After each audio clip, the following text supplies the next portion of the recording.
Hello বন্ধুগণ, আপনাদের সকলকে আমন্ত্রণ আমার প্রিয় বন্ধু ঢোলের অনবদ্য সৃষ্টি কর্পোরেট রামায়ণ। আজ আমি তোমাদের সঙ্গে শেয়ার করে নিতে চলেছি আমার হৃদয়ের খুব কাছের একটা কথা।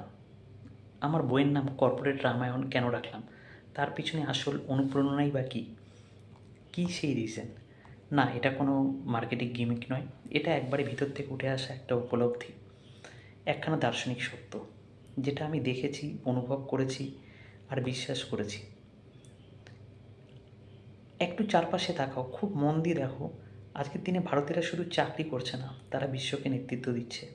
এরা কেউ আমেরিকান নাগরিক নয়, এরা ইউরোপের সন্তান নয়, এরা আমাদের মাটির মানুষ, আমাদের সন্তান, ভারতবর্ষের গর্ব। এই নামগুলো হয়তো আমাদের অনেকেরই চেনা লাগবে। সুন্দর পিচাই গুগলের সিইও, সত্য নাডেলা মাইক্রোসফটের CEO, Shantanu Narayan অ্যাডোবের CEO, Aurobindo Krishna আইবিএমের CEO, Nilmohan ইউটিউবের সিইও, ইন্দ্রা নুই পেপসিকোর প্রাক্তন চেয়ারপারসন। এদের প্রত্যেককে যদি আমরা ভালো করে অবজার্ভ করি, they have the symmetry, a common symmetry, যেটা কিনা এরা সবাই এক একজন গাইডিং স্টার, যারা অন্ধকারের মধ্যেও আলোর দিশা দেখায়। আর আমি ভাবলাম, এরা কে? এদের এই অসাধারণ নেতৃত্ব কোথা থেকে আসে? এর রুট কোথায়? ওদের আলাদা করে তুলেছে কি? শুধু টেকনিক্যাল নলেজ? শুধু ভালো পড়াশোনা? ইসরায়েলি জাতি বিখ্যাত তাদের ইনভেনশন আর রিসার্চের জন্য। জাপানিরা পরিচিত তাদের কঠোর পরিশ্রম আর নিয়মানুবর্তিতার জন্য। পাশ্চাত্য দুনিয়া এগিয়ে আছে প্রযুক্তির দৌড়ে। তাহলে ভারতীয় বংশোদ্ভূত এই গ্লোবাল লিডারদের এমন কি আছে যা ওদের সবাইকে ছাড়িয়ে নিয়ে গেছে? অনেক ডিপ রিফ্লেকশন, গবেষণা আর আত্ম অনুসন্ধানের পর আমি বুঝেছি একটা অদৃশ্য শক্তি আছে, যেটা ওদের ভিতর থেকে তৈরি করে। আর সেই শক্তির নাম হলো মূল্যবোধ, সংস্কৃতি, নীতি, ভ্যালুস, কালচার অ্যান্ড এথিক্স। এটা কেবল ওরা কি জানে সেটা নয়, ওরা কেন নেতৃত্ব দেয়, কীভাবে দেয় আর কিসের উপর দাঁড়িয়ে দেয়, সেটাই আসল ফারাক। সমস্যার সমাধান কিন্তু সহানুভূতির সঙ্গে, সিদ্ধান্ত কিন্তু ধর্মের ভিত্তিতে, শুধু লাভের জন্য নয়। নেতৃত্ব অহংকার থেকে নয়, নৈতিকতার ভিত্তিতে। আজকের এই প্রযুক্তির যুগে আমরা এক ক্লিকে সব জেনে নিতে পারি।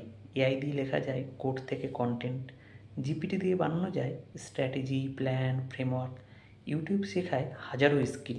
কিন্তু এখানেই আসল পিটার ট্রুথ, এআই তোমাকে মূল্যবোধ, ভ্যালুস শেখাতে পারবে না। মেশিন তোমাকে নৈতিকতা বা মোরাল শেখাতে পারবে না। কোনো অ্যালগোরিদম তোমার চরিত্র তৈরি করতে পারে না। আর এখানেই শুরু আমাদের প্রাচীন জ্ঞানের আসল পথ চলা। রামায়ণ থেকে যেটা শিক্ষা আমাদের, ভগবান শ্রীরাম কেবল যুদ্ধ করেননি, তিনি নেতৃত্ব দিয়েছেন একটা সভ্যতাকে ধর্মের পথে চলি। তিনি কেবল একজন রাজা অর লিডার ছিলেন না, তিনি ছিলেন মর্যাদা পুরুষোত্তম, যার জীবন ছিল আদর্শ, চরিত্র, শৃঙ্খলা আর সংযমের প্রতিচ্ছবি। ভগবান রামের জীবন আমাদের শেখায় ক্ষমতা থাকলেও কীভাবে নম্র থাকা যায়। নেতার আসনে বসে অহংকার না করেও সেবা করার মানসিকতা রাখতে হয়। সিদ্ধান্ত নিতে হলে ধর্মকে কীভাবে সামনে রাখা যায়। যখন ভুল সঠিকের মধ্যে দোটানায় পড়ি, তখন ঠিক পথে চলাটাই হচ্ছে আসল শক্তি। কীভাবে অন্যকে সম্মান দিয়ে পাশে নিয়ে সমাজকে উন্নত করা যায়। তিনি কখনো কাউকে ছোট করেননি, বরং প্রতিটা চরিত্রকে তার মর্যাদা দিয়েছেন। হনুমান থেকে শুরু করে বিভীষণ, এমনকি শত্রুপক্ষকেও কীভাবে একটা টিমকে নেতৃত্ব দিতে হয় ভালোবাসা আর বিশ্বাস দিয়ে, রামচন্দ্র জানতেন। একজন রাজা এক যুদ্ধ জিততে পারে না, কিন্তু একজন নেতা যদি নিজের টিমকে শ্রদ্ধা করে, বিশ্বাস করে, তাহলে পুরো বিশ্বজয় সম্ভব। প্রতিটি টিম মেম্বারকে উৎসাহিত করতে হয় তাদের শক্তির উপর আলোক ফেলেই। রাম ছিলেন সেই নেতা যিনি হনুমানকে শুধু বৃত্ত বলে দেখেননি, তিনি হনুমানকে শক্তি চিনে তাকে বিশ্বাস করেছিলেন।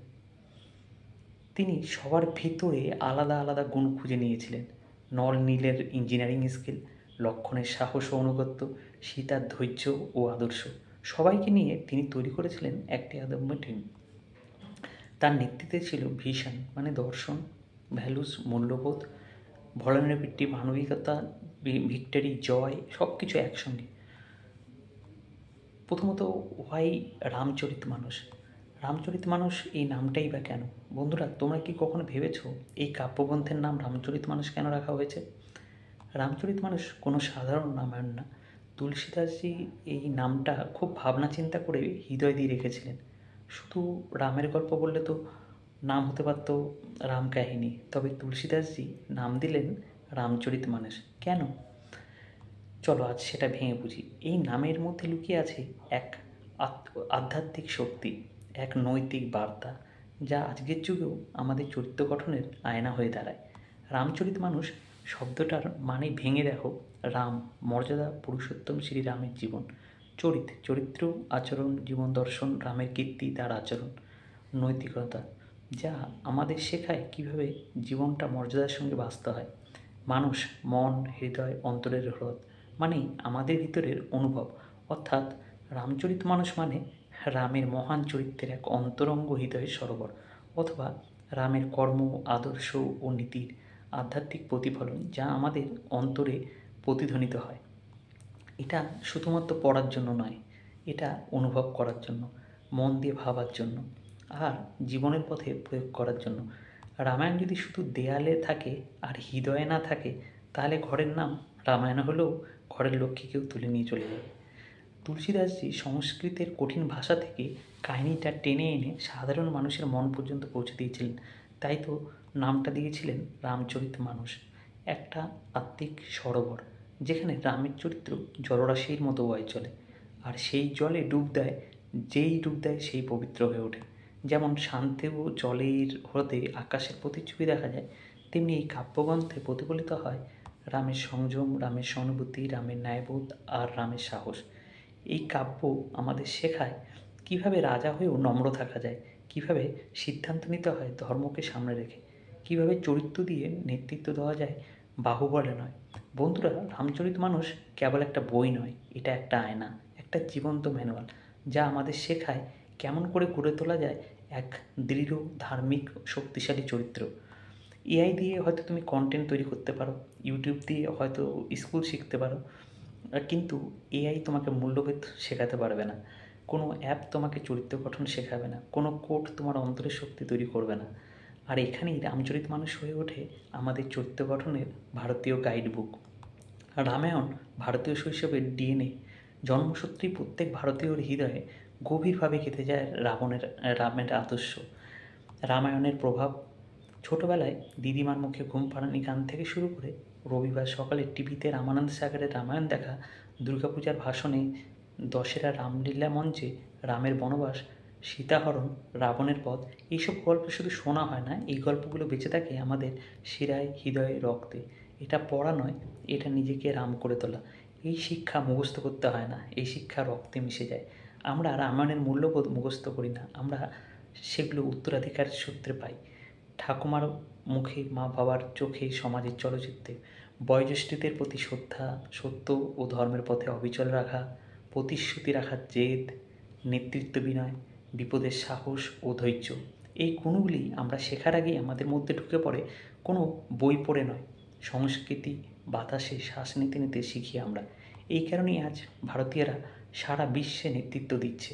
যখন ভারতীয়রা বিদেশে যায়, কর্পোরেট বোর্ডরুমে, যখন ভারতীয়রা বিদেশে যায় ইনভেনশন ল্যাবে, গ্লোবাল লিডারশিপ সামিটে, তাদের ভিতরে আগে থেকেই থাকে রামের নীতিবোধ, কৃষ্ণের সিদ্ধান্ত নেওয়ার স্পষ্টতা, ধর্মের অন্তর্জ্ঞান।